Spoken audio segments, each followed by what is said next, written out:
Okay, so I want to tell a little story about this guy named Williams, Terrence Williams, who I was in basic training with, just basic in AIT. Um, he was from San Antonio, Texas, and he was one of the biggest, baddest motherfuckers I've ever met. He was only about 5'10", but he was like 260 pounds. He was like basically a human tank. He was ridiculously strong. Nobody wanted to fuck with this guy, right? And he was like this, you know, G from the streets in San Antonio. He grew up in a really bad neighborhood, like a gang neighborhood, one of the worst neighborhoods in that city. And he was just a fucking tough, hard guy. He was very, very intelligent, but he was also hard as nails. And he was one of these guys that took the army, took basic really serious. And he couldn't really stand the fact that I didn't. And I was a little bit of a shitbag. And I couldn't really get it right. And he liked me too. It was like a love-hate. And he would constantly give me shit, right? Now, Levy, the fuck you doing, dog? The fuck you doing, Levy? You doing this shit again? God damn. And they purposely made me William's battle buddy, which means you're personally responsible for each other. Like if you have any kind of inspection and your battle buddy fucks up, you both like do push-ups or whatever, that type of thing.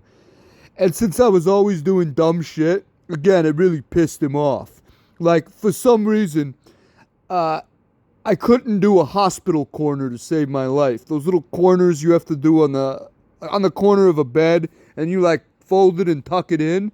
And we're supposed to have a hospital corner done every morning when the drill sergeants would come into the barracks.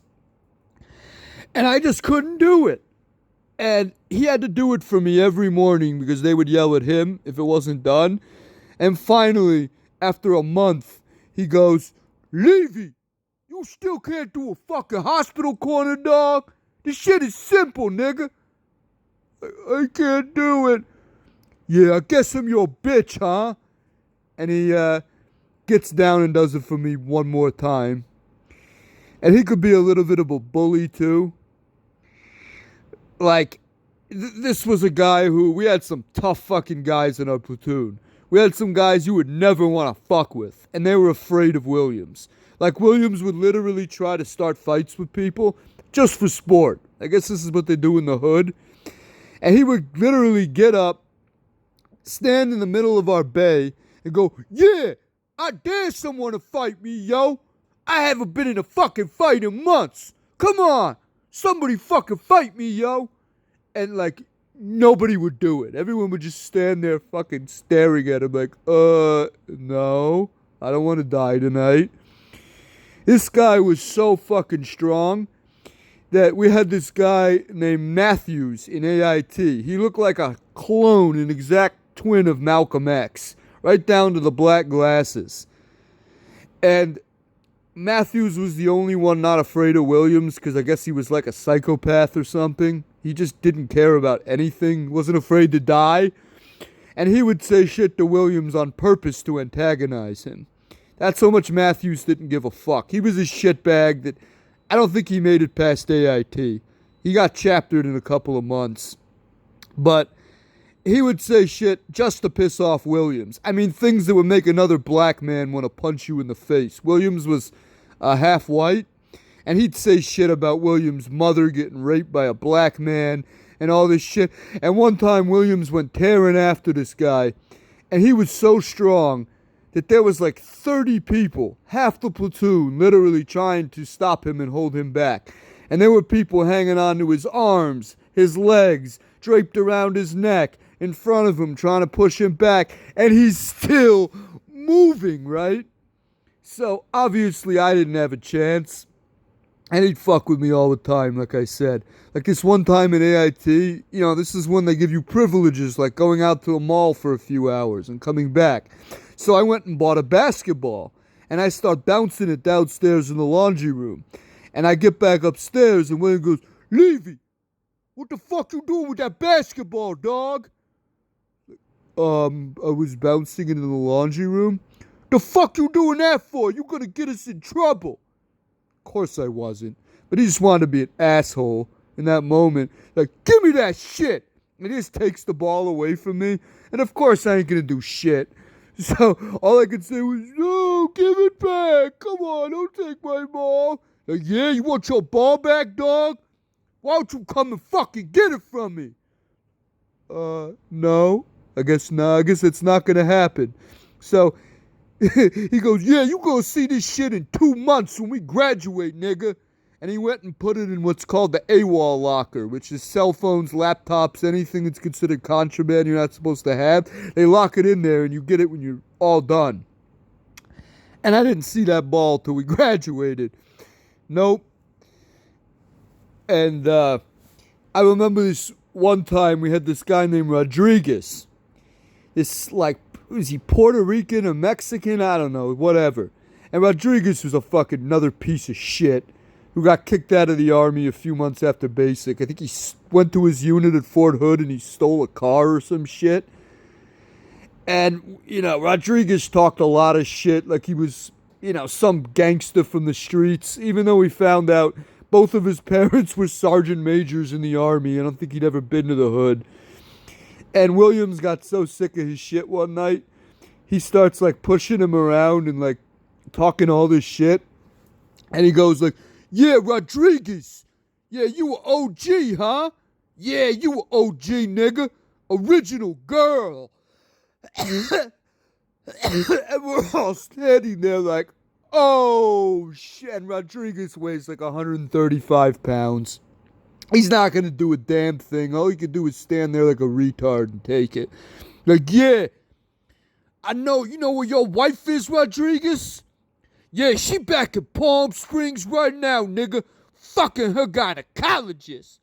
In fact, I think when I get off leave, I'ma go hit that shit myself. Give her some of this big black dick, motherfucker. And Rodriguez is just standing there looking like he's about to fucking cry. And we all hated Rodriguez, so we were just all laughing at him. And this is maybe the best one. We had this guy named Mitchell Smith, this fat, hairy redneck from Alabama. Like, one of the biggest rednecks you'll ever see. And he had the southern accent to boot. I mean, like, my name's Mitchell Smith. I'm from Alabama. Like, this is literally, he's worse than Forrest Gump. Like, this is how this guy talked. And one day, Smith thinks it's a good idea to get into some argument about whose city and state was better or whatever. And like a minute into this, Williams goes, yeah, I'm from Texas, motherfucker. Yeah, San Antonio, Texas. I ain't from Hang a Nigga, Mississippi or wherever the fuck it is you from, dog. And all 60 of us are like, what the fuck? We're all standing there speechless. And of course, Smith is standing there speechless. Because what the fuck do you say to something like that? No, I'm not from Hang a Nigger, Mississippi. No. And Smith basically walked away and never tried to argue with Williams ever again. That basically put an end to it. And yeah, this guy was just unbelievable, right? I never met anyone quite like this. I mean, he was a ridiculous athlete for his size. We were doing sprints one day at PT, and I'm kind of slow at sprinting. But I didn't think a guy who was 260 pounds could beat me. He's like, yeah, Levy, yeah, you fucking slow, dog. I'm going to beat you in this sprint. I'm like, yeah, okay. Not only did he beat me, he dusted me. And yeah, he was just unbelievable. And unfortunately, he went on to do 2 deployments in Iraq and got really fucked up. I mean, not like physically, he's not missing any limbs or anything, but mentally he got really bad PTSD to the point where he's been in and out of jail, in and out of psych wards. He lost his family, lost his kids, and he basically lost everything. And he was getting fucked over by the VA, fucked over by the government in general. He felt like he wasn't getting the benefits he deserved as a disabled combat vet. So he gets together with his brother, who is this amateur filmmaker, and they decide to make a little short film about it called Post. as in like post-traumatic stress. And he was just hoping to get a little bit of attention or get some shit off his chest, right? Well, little did anybody imagine that this would end up getting international attention. It won awards from international film festivals like the Cincinnati Film Festival. It was all over the local news in Texas. I mean, this shit blew the fuck up. And it's only 12 minutes, but it's some of the realest 12 minutes you are ever going to see. I mean, if you want to know what it's like to live with PTSD, that's an example right there. And I strongly recommend you check it out. You can YouTube Terrence Williams post-movie, and it'll pop right up. YouTube or Google. And, yeah, you got to see it. But in the end, even though I haven't spoken to him in years for reasons I don't want to say here, because I don't disparage people I like publicly, I still love the guy. You know, he'll always be like my brother, and he'll always be kind of like a hero to me, even if he's kind of a fucked up shell of himself now. But, yeah, that is the story of Williams, the great Terrence Williams. What a guy. What a fucking guy.